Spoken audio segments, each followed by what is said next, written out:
अस्सलाम वालेकुम। मुझे कहते हैं डॉक्टर सनिया। उम्मीद करती हूँ आप सब खैरियत से होंगे। आज का टॉपिक है लाखड़ा काकड़ा या चिकन पॉक्स। किसे कहते हैं, किन को निकलता है, किस एज ग्रुप में ये ज़्यादा होता है, क्या खाने से ये बढ़ता है, क्या खाने से ये कम होता है, नहाने की क्या परहेज होती है, ठंडी गर्म चीज़ों का किस तरह से चिकन पॉक्स के इरप्शन पे असर होता है, और इसके लिए दवाई कौन सी इस्तेमाल की जाती है, और कब डॉक्टर के पास जाना होता है, और एक दफ़ा एक बच्चे को घर में निकल आए तो बाकी सब घर वालों को हम इससे कैसे बचा सकते हैं। यह है मेरा आज का टॉपिक। चिकन पॉक्स या लाकड़ा काकड़ा बेसिकली बच्चे या बड़े बाहर से लेकर आते हैं, स्कूल से, एकेडमी से, मदरसे से, ट्यूशन सेंटर से बच्चे ये लेते हैं। और घर में ये किस तरह से प्रेजेंट करता है, बच्चे को हल्का सा फीवर होता है, फीवर के साथ बॉडी के ऊपर छोटे छोटे रेड कलर के दाने बनते हैं जो बाद में पानी वाले बन जाते हैं, और फिर उसके बाद ये फटना शुरू हो जाते हैं और वहाँ पे हल्का सा ब्राउन स्पॉट बन जाता है। इसकी खुसूसियत ये होती है कि इसके साथ बच्चे को बुखार भी होता है और उल्टी भी होती है और पेट में दर्द भी हो सकता है, और समटाइम इसमें बच्चे को कुछ भी नहीं होता। इसमें करना क्या होता है, एहतियात करनी होती है। किस तरह की एहतियात करनी होती है, आपने बच्चों के नेल्स को ट्रिम्स कर देना होता है, काट देने होते हैं ताकि वो खारिश करके अपनी स्किन को खुरच ना सकें और वहाँ पे निशान ना बने। दूसरी जो एहतियात करनी होती है, अगर फीवर है या पेन है तो आप पैराडोल या कैल्पोल यूज़ करते हैं।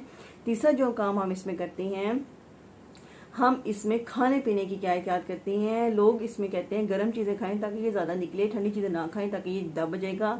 ऐसा मेडिकल साइंस में क्या इलाज है, क्या वाकई ऐसा होता है तो इससे कैसे बचा जाएगी, मैं कुछ देर बाद आपको बताऊंगी।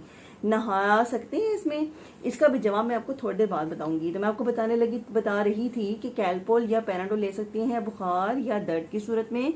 पेट दर्द की सूरत में पेट दर्द की दवाई डॉक्टर से मशवरे के साथ इस्तेमाल कर सकते हैं। इचिंग बहुत ज़्यादा होती है तो कोई भी अच्छा सा एंटी एलर्जी सिरप ले सकते हैं, और सूदिंग एजेंट यूज़ कर सकते हैं जो कि बॉडी को कूल एंड काम रखें। उसके लिए हम मार्केट में कैलामाइन लोशन या वैसलीन की प्रिपरेशंस होती हैं जो हम बेबी को या बच्चों को, घर वालों को अप्लाई कराते हैं। कैलामाइन लोशन या वैसलीन अप्लाई करते हैं ताकि खारिश की जो फीलिंग है उसको कम किया जाए और कंट्रोल किया जाए।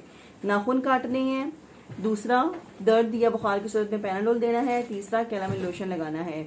अब ये था कि नहाने से इसका क्या असर होता है और खाने का इस पर क्या असर होता है, ये मैंने थोड़ी देर बाद बताने वाली हूँ। अभी जो मैं आपको बताने वाली हूँ वो ये है कि इसकी कॉम्प्लिकेशंस क्या होती हैं। लाकड़ा काकड़ा वैसे तो आता है 5 से 7 दिन में चला जाता है, लेकिन कुछ केसेस में ये पेशेंट्स को नमूनिया करा देता है, गर्दन पर बुखार करा देता है, कोमा वाली कंडीशन इनकेफ्लाइटिस में भी ले जाता है, और सादा से दाने के अंदर इन्फेक्शन होकर वहाँ पे एब्सेस, फोड़ा, चक्की वाला दाना टाइप इस तरह की कॉम्प्लिकेशंस भी कराता है। तो इसमें हमने इसका इलाज करते हैं डॉक्टर से कंसल्ट करने के बाद। अब सवाल ये पैदा होता है क्या लाकड़ा काकड़ा में नहाना चाहिए? तो जवाब ये है जी हाँ, नहाना चाहिए। सिंपल सोप और वाटर के साथ अपनी बॉडी को क्लीन करें ताकि लोकल इन्फेक्शन ना हो। अगला सवाल ये पैदा होता है गर्म चीज़ें खाने से क्या लाकड़ा काकड़ा ज़्यादा बढ़ता है? तो इसका जवाब है ऐसा कुछ नहीं होता, ये जस्ट एक मिथ्स है जिसका आप खाना पीना आपकी बॉडी के ऊपर इसकी इरप्शन पे असर नहीं करता।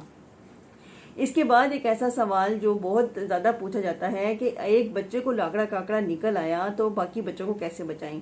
तो जब लाकड़ा काकड़ा के जब एक घर वाले में इरप्शन हो चुकी है, जाहिर हो चुकी है, तो 2 दिन के अंदर इसकी वैक्सीन मिलती है जो आप अपनी किसी भी पीडियाट्रिशियन के पास जाकर लगवा सकते हैं, जो 50 to 70% chances of eruption of chicken pox in other siblings उसको रिड्यूस कर देता है।